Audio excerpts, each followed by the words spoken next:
You won't believe what happened when this family brought a grandfather's keepsakes to Antiques Roadshow. Imagine this. You're holding onto a family treasure, something passed down through generations. You know it's special, steeped in history, but you have no idea just how special.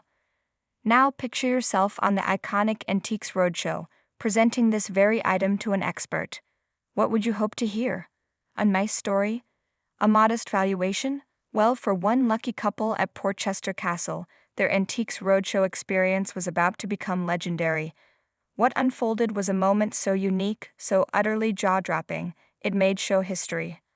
A humble start, a priceless legacy. The air crackled with anticipation as BBC specialist Mark Smith, a seasoned veteran of the Antiques Roadshow, stood before a couple eager to learn more about a collection of medals belonging to the wife's grandfather. Little did they know they were about to witness something truly extraordinary. "This is a unique moment on the Antiques Roadshow," Smith began, his voice tinged with excitement. "In all the years I've been on the roadshow, we have never had a Victoria Cross, the highest award for gallantry this country has." Who was this man? The man, beaming with pride, explained, "This was my wife's grandfather. Unfortunately, I wasn't privileged enough to meet him, but my wife knew him when she was a young child." His wife added, with a soft smile, "I have very vague memories because I actually was only coming up for my 5th birthday when he passed away. I'm very proud of him, obviously, with what he achieved." A hero's courage forged in the mud. Mark Smith then delved into the incredible story behind the Victoria Cross. "Well, he did this during the Battle of Passchendaele," Smith explained, painting a vivid picture. "And when we think about the First World War and we see those photos of those men in those mud-filled trenches, this is where he was." Then Smith began to read the official citation, the very words that immortalized Sergeant James Ockendon's breathtaking bravery.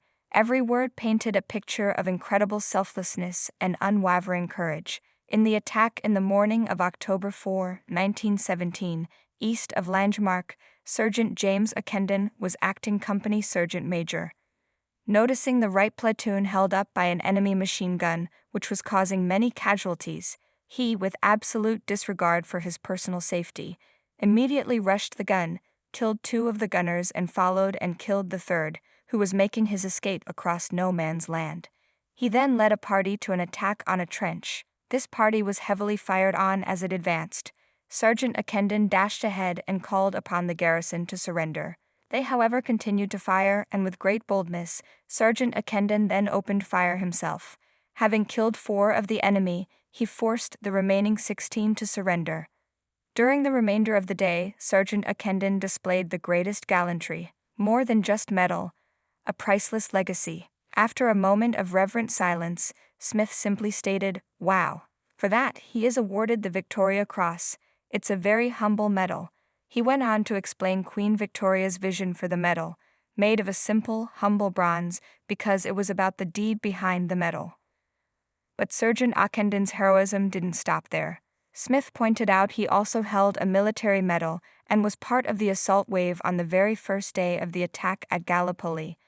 When asked if he was wounded, the guest shared, "Yeah, evidently, he got shot in the head. He was gassed not long before the end of the war, and then he was medically discharged with honor from the army, and led a quiet life until the Second World War. Then he joined the Home Guard, which earned him a defense medal." This man was a true patriot, a quiet hero who continued to serve his country in whatever way he could. The moment of truth. A number that stuns. As the conversation drew to a close, a palpable anticipation filled the air. "As we said, Queen Victoria, she didn't want it to be worth money. They do have a value," Smith said, his eyes twinkling. "Do you have any idea what they might be worth?" "Not really. It's something that will never leave the family," the man clarified, his voice unwavering. The family clearly cherished these medals for their immense historical and personal significance, not for any monetary value. And then Mark Smith delivered the news that would send shockwaves through the couple, and likely everyone watching at home. The medals were worth a staggering £250,000 to £300,000. The couple's jaws literally dropped. A beat of stunned silence, then a burst of disbelieving laughter. The wife could only whisper, her voice full of awe, "Golly. I didn't think it would be that much." The man managed to stammer, still reeling. "Easily," Smith confirmed with a knowing smile. "I need a stiff cup of coffee," the guest joked, trying to